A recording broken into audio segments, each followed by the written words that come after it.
Hey, Dr. Berg here. In this video, we're going to talk about blood sugars. Okay? Very, very, very important, yet very misunderstood. If you have diabetes, if you have hypoglycemia, which is low blood sugar, if you're concerned about preventing those, you want to watch this video. Now, here's how it works. The law of the body is that no matter what, the body must maintain a certain level of sugar in the blood. Okay, so the blood sugar level, we'll call it glucose level, should always be right around 100. Now, if you want to know the units, I think it's milligrams per deciliter, but don't worry about that. But there's blood testing units that you can test your blood, and it should be right here. Now, it does range between 80 and 110, but if that blood sugar goes too high, okay, that's called hyperglycemia. That means that's diabetes. Okay? If the blood sugar is too low, that is called hypoglycemia. Okay? So the goal for the body is to maintain blood sugar of 100. So it'll do everything. It'll tear the body apart. It'll break down your muscle protein with one goal is to maintain normal blood sugar. So almost everything you eat eventually breaks down into glucose or sugar, okay? Even foods that are not sugar. Even protein and fat will break down, and then you're going to build it, the body will build it back up into sugar. So sugar is used for fuel and nourishment to the cells. So the way it works is this. You have this huge organ here called the liver. The liver is on the right side of your body. It's about 3.5 pounds, the size of a football. And then we have this tiny organ right here, which is called the pancreas. And that's right here, and right below the left rib cage. Now, these two organs reciprocate, and what I mean by that is they have a mutual relationship. They coordinate. They kind of control the blood sugars, okay? But the liver is the most ignored piece of the puzzle in diabetes, which we'll get into, simply because here's how it works. The liver controls blood sugar when you're not eating. And the pancreas controls blood sugars when you eat.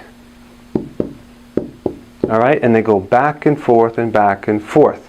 So what the pancreas does is it makes a hormone. It's called insulin. And it basically what it does is it gets the sugar out of the blood. Okay, so it takes it out. It reduces blood sugar. Okay, so there's hormones that lower that sugar. All right, that's when you're eating because you just ate and you're flooding the blood with sugar. Even if you don't eat sugar, because everything turns down to sugar eventually. Now, when you're not eating, we need to kind of raise the sugar. So your liver will put sugar into the blood. Okay? So it goes in.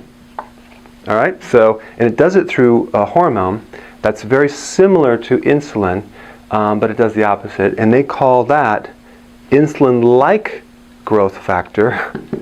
So it's an insulin-like hormone, but IGF, but don't even worry about that right now. Just realize there's a hormone that basically, and where it gets the sugar is it gets the sugar from two sources. One is the muscle and the liver, okay? And that's basically stored sugar. Okay? So in other words, your body has stored sugar. And the word for that is glycogen. That's basically a bunch of sugars that's stored in the body so you can use it fast, okay? And it also gets it from fat, all right? So those are the two sources that you're tapping into. So obviously that's the goal, is to be able to lose fat or tap into fat, but that's the purpose of fat, is to act as a storage so you can use it when you're not eating, okay, or starving, or exercising, or fasting, those things. So the liver basically takes that fat and it converts it into sugar, and it puts all the sugar back in the blood to keep that 100. But first it goes after the stored sugar. So this is number one, and this is number 2. So in the presence of any stored sugar or any sugar at all, this fat will not be used at all. The body does not like to burn fat in normal situations unless there's no sugar there. Okay? So the way it works simply is the pancreas regulates sugar, it pulls sugar out when you're eating, and then when you're not eating, the liver starts kicking in there and puts the sugar back in and starts to take this storage and start to put it back in the blood to maintain a sugar at 100.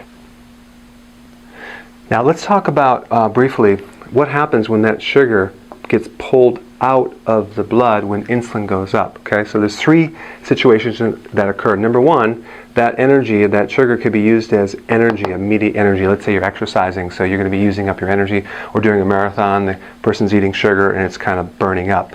Or number 2, it's being stored as sugar, that's stored sugar in your liver and in the muscles. So we want that to happen because if it's stored, then it's not converted to fat. Okay, so I'd rather have stored sugar than fat, right? Because stored sugar is just going to use for energy, but we don't want too much. So there's a certain amount of sugar that's stored in the body. But in order to store this sugar right here, what happens is that you need potassium. All right? Without potassium, you can't store sugar. So for every sugar little molecule, you need 1 potassium molecule, like that. So potassium is like the glue to hold the sugar together. So with low potassium levels, the person will start craving sugar. Why? Because they can't store sugar. So they crave sugar. Why? Because the sugars are going down and the body's telling you, give me that sugar. So the symptom of cravings means your body has low blood sugar, and it's really low potassium. So what happens when people crave sugar? They go eat sugar, right? What they should consume is potassium. Now the problem that most people have is they don't really know how much potassium they need on a daily basis.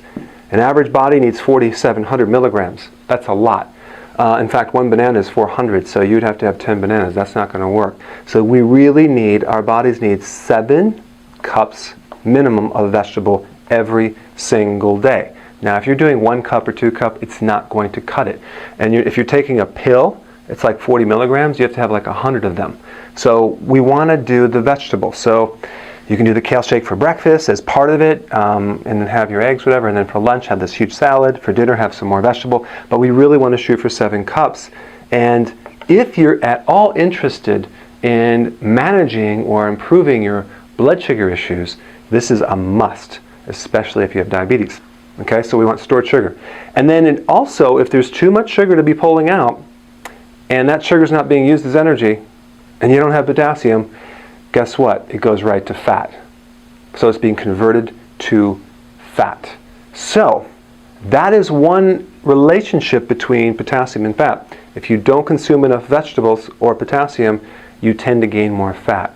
All right, so those are the 3 things that occur with where the sugar goes after you consume sugar and the spike of the hormone insulin from the pancreas. Now the next point has to do with what is diabetes. Diabetes is a condition where your body has no longer been able to regulate the sugar in here. And it comes from consuming, obviously, too much sugar. That's the most common cause. But here's the thing. Diabetes type 2 is a less serious diabetes. Type 1 is a more serious type of diabetes. So type 2 is really a problem with the liver, because what happens is they take a drug called glucophage, or another name for it, metformin, and what all that does is it makes the cells in the liver more receptive or receiving more insulin. So they work on the receptors in the liver, okay, receptors. So they increase the conductivity of insulin. So each receptor in the liver for insulin becomes magnified. And there's 200,000 receptors for insulin for every liver cell that you have. So if you can imagine, really what diabetes type 2 is, it's insulin resistive, whatever you want to call it. So I guess the best analogy, let's say you had a bunch of telemarketing people call your house over and over and over every day for a year. You're not going to pick up anymore, okay? You're not going to keep picking up every time they call. You're going to be a bit resistive to that communication. So that's what diabetes type 2 is. Being very resistive to insulin, and then they take this drug called glucophage, which basically makes it more, it picks up the phone a lot more. So then now we can receive that insulin communication and thus lowering the blood sugar, okay? So the diabetes medication lowers the blood sugar. So usually because these diabetes, it's a high sugar state. And the problem is that if you ever have a low blood sugar and you take these medications, it's going to make it worse because you're going to go even lower. So you don't want to take medication if it's too low or normal, only when it's too high. And the problem, when the blood sugar goes low, many times people are taking sugar pills, which basically make the problem worse because now you're going to spike the insulin too high. We're trying to avoid that situation. Now, type 1 diabetes is not a liver problem. It's a long-term chronic problem of the pancreas. And now the cells of the pancreas that make insulin are exhausted. And they pretty much just stop working. So therefore no insulin is being produced. Therefore the sugar goes higher and higher and higher and higher. And so then now they need insulin injections to lower the sugar. And they have to keep taking it through the day. They have time release and all sorts of things. So that is the difference between these two. Type 2 is the liver, type 1 is the pancreas problem. This is worse because now you don't make any insulin. Type 2, you do make insulin, but it doesn't work in the liver. So that's the relationship between the two. And then the real underlying cause, our bodies are not designed to consume 149 pounds of sugar per year. Our bodies are not designed to consume as much sugar as we're eating. I mean, even baby food is loaded with high fructose corn syrup. You have all this juice that the kids are fed, and what we consume, the sodas and all that, we have way too much sugar. And the cells just are not designed to handle that, and it puts it right into an exhaustive state. So you have a lot of people going right in diabetes, but you need to understand where the source is. And so the next part I'm going to show you some even deeper information on that little cycle. Okay, now check this out. We talked about the liver and the pancreas, and the hormone in the liver and the hormone in the pancreas. What's fascinating is that this hormone is 100 times bigger than insulin as far as quantity of hormone. In other words, the ratio is 100 to 1 as far as the work that's done. The majority of work of establishing blood sugars is done by the liver, yet very few people emphasize the importance of the liver in maintaining blood sugars. It is one of the most important things to keep healthy when you're trying to establish blood sugars, simply because the quantity of work that the liver does is 100 times bigger than insulin. But everyone focuses on insulin. Now how did that happen? Why don't doctors know about this? Why don't they make this more available? Because and I found this, I looked at the units that they measure this hormone in the liver, it's called IGF. The units are different than insulin. So in other words, they measure this hormone, what's called nanograms, and this hormone by micromoles. So they're completely apples and oranges. So you cannot see this 100 to 1 ratio. In other words, it's kind of like measuring metric versus inches, or Celsius versus Fahrenheit, or gallons versus ounces. When you're measuring two things that work together, they have to be the same units. And if they're not the same units, you're going to miss the fact that this liver is 100 times more important than the pancreas ever was. Now, what's the significance of that? How can we use that information? Well, all we have to do, simply, if we want to improve the function of the blood sugars and correct diabetic conditions, is increase the liver. If you just increase the liver by 20%, you take 80% of the stress away from the pancreas. You create a tremendous relief on that blood sugars. And so remember, the insulin cells that are actually exhausted are overworking because of all the sugar coming in there. So what we're trying to do is reduce the stress on that cell to salvage that. So the significance is all you have to do is improve the liver by a little bit to take a lot of pressure off this pancreas here, simply because this is where this needs to do its lion's share. And so that leads to what most people have is liver damage, but it won't show up on a blood test till later in life. So when you damage a liver by consuming too much alcohol or too much cooked foods or junk foods, or even not enough vegetables, because the way to repair the liver is through raw vegetables, and that is why I start everyone out on the liver enhancement in my book, chapter 10, because if you improve the liver function, you actually can help a lot of different problems. Also, age. Every decade you get older and you reach the age of 50, you lower this hormone called growth hormone. Now, some of you have heard that the relationship between growth hormone and anti-aging.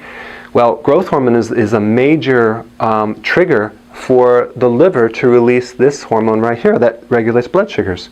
So really, IGF, insulin-like growth factor, is an extension of growth hormone. They're both almost identical in function.